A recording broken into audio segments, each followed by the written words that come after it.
There were quite a number of promises. I'm sure that we would look at the power sector in the last stretch of this interview, but a number of the promises that the current administration made during the run-up to the 2012 elections, and then also the issue of the economy and the instability of the CD and all of that, seem to have been quite a Herculean task for the administration. Do you think that we are out of the woods when it comes to the issue of the economy? I think that the difficult moments are over. And why do I say this? This is an economy that you all admit is heavily import dependent. I mean, if we are to look at even this studio alone, most of the equipment here are manufactured outside and they are imported. If we are to look at what you and I are wearing, the shirt is not I made in Ghana. The fugu is I made in Ghana. Yours, I'm very sure, and most of it imported.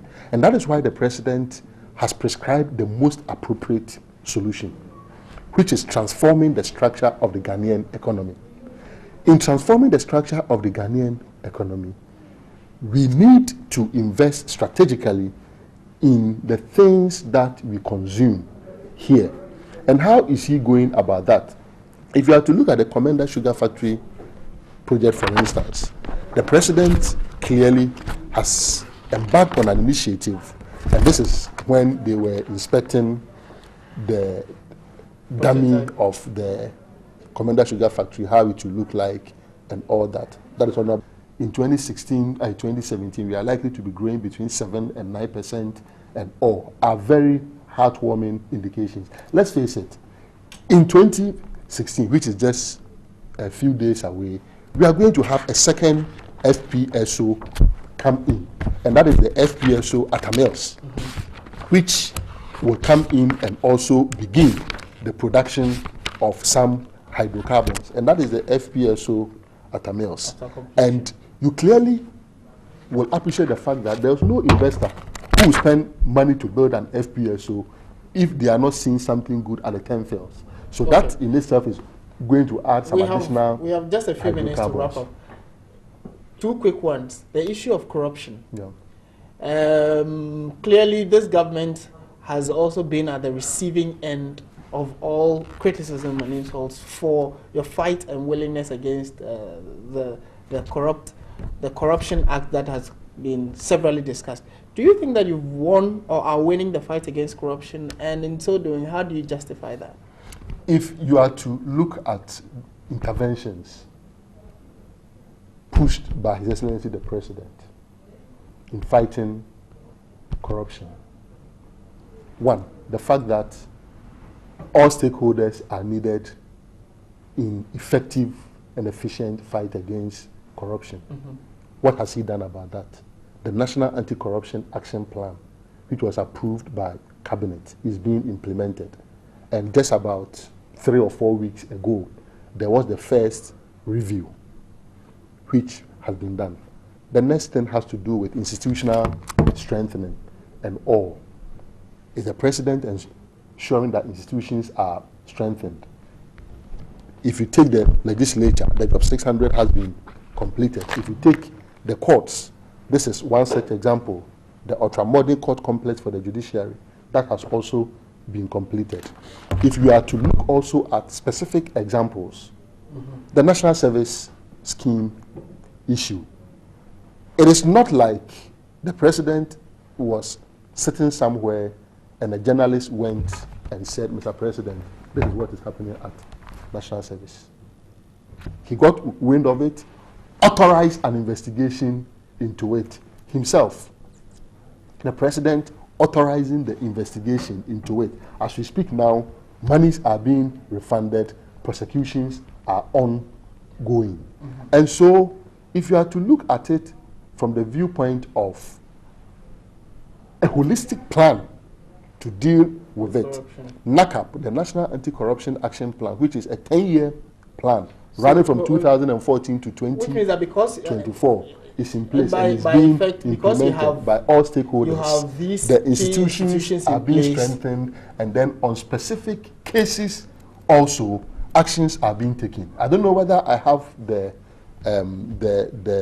liberty to say this. Some of the things that maybe people cite, they will mention RLG, Asuntaba, Craftpro, and all. So, yeah. RLG paid its indebtedness about some months ago. All of it? RLG, all. If you take Asuntaba and Craftpro, I think so far putting everything together, about 30 million the question, doesn't it irk you that how did we get there in the first place?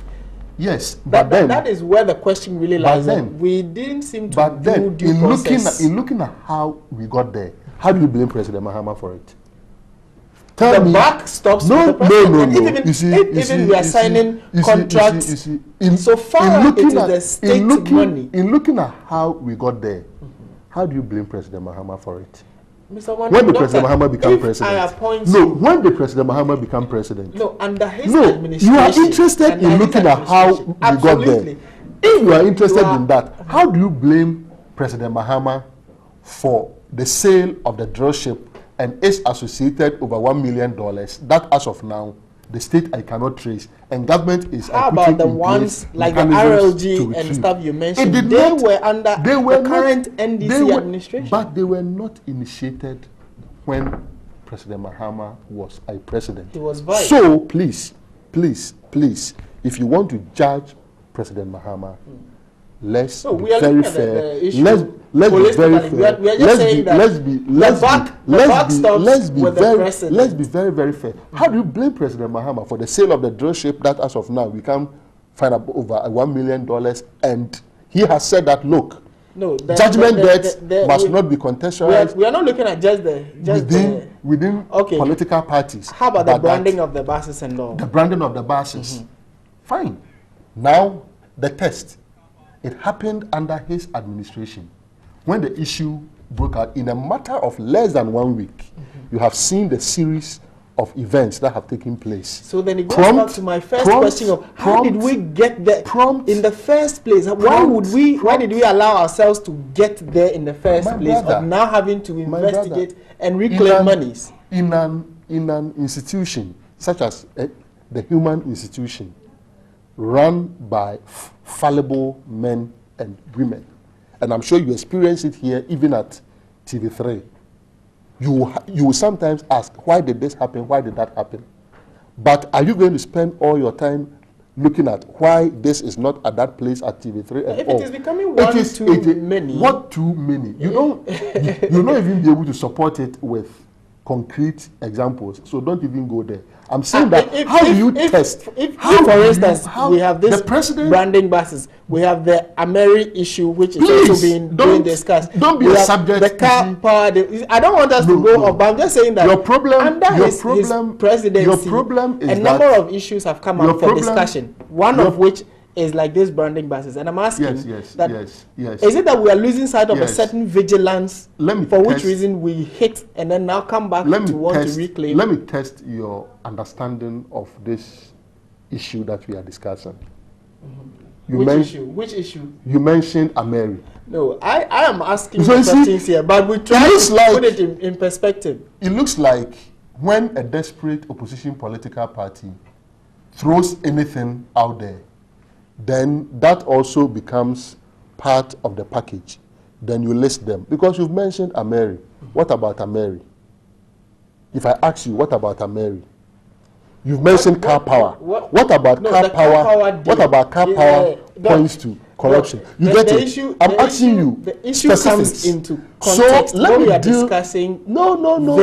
I will not general perspective. I will not allow the hasty generalization that sometimes is absorbed by the media and some Ghanaians as a result of the machinations of the opposition. And that is why if you mention car power, for instance, I want you to cite examples. If you mention Ameri, go for specifics. Then we can have a very informed discussion. As we speak now, you have mentioned the buses issue, and I have said when it broke out, the president did not adopt the attitude of corruption started from Adam. And if I deal with it in a way, it is going to hurt my government. The Chief of Staff directed the Attorney General to conduct a review. As we speak now, no information has even been come out concerning the fact that the former minister who resigned, Honorable Jafar Ativo, benefited from it. So let's put that on the table. The fact of the matter is that as a result of that review, 1.9 million Ghana cedis is to be retrieved. Let us handle matters this way. And if other governments had handled matters this way, I'm very sure our nation would have just been on the better branding of the buses saga. What lesson do you think we've learned as a country or as a government?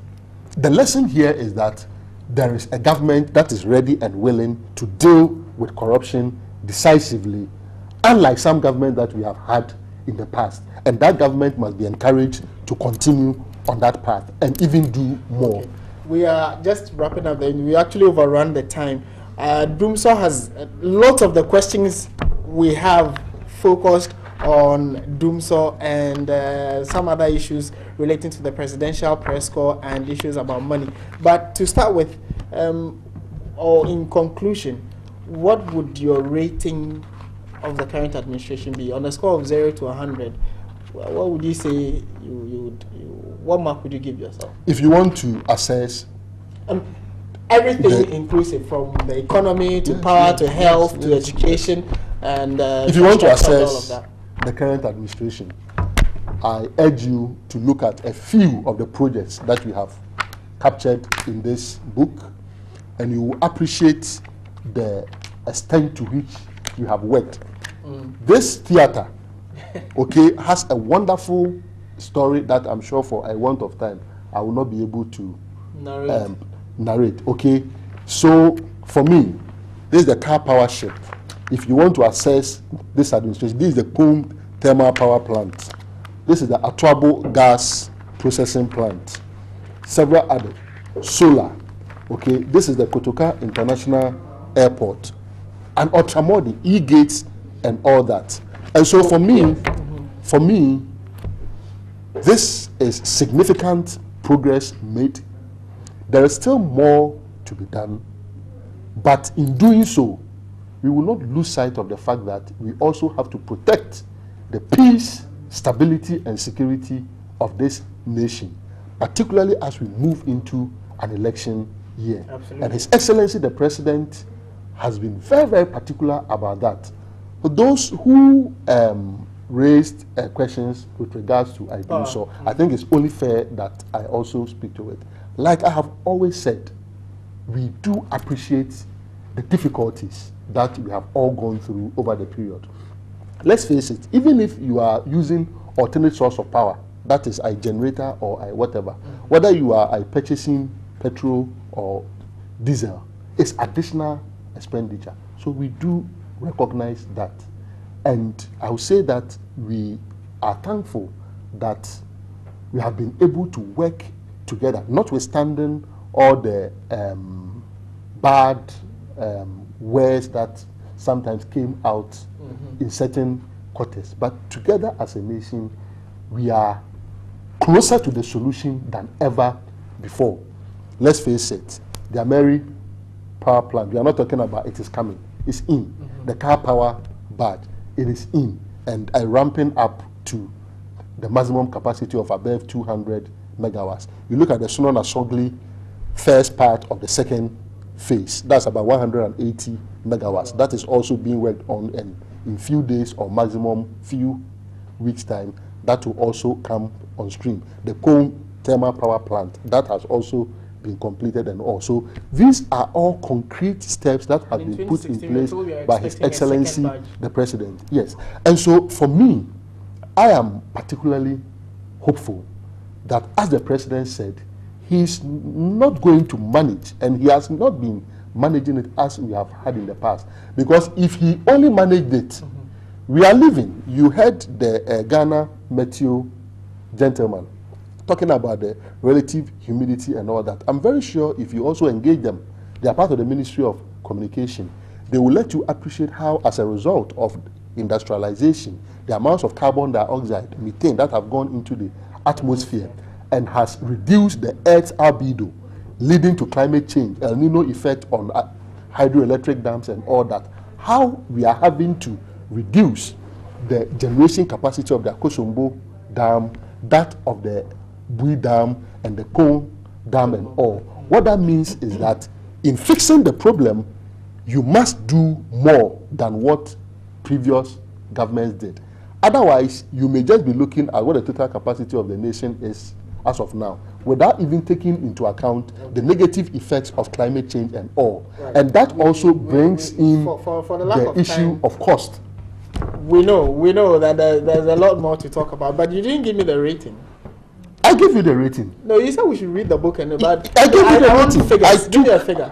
Give me a figure. I took you through 0 to 100. All the things that have been done, and I'm very sure 20, 30, 70, 80, 90. I don't want to give you a headline, but any objective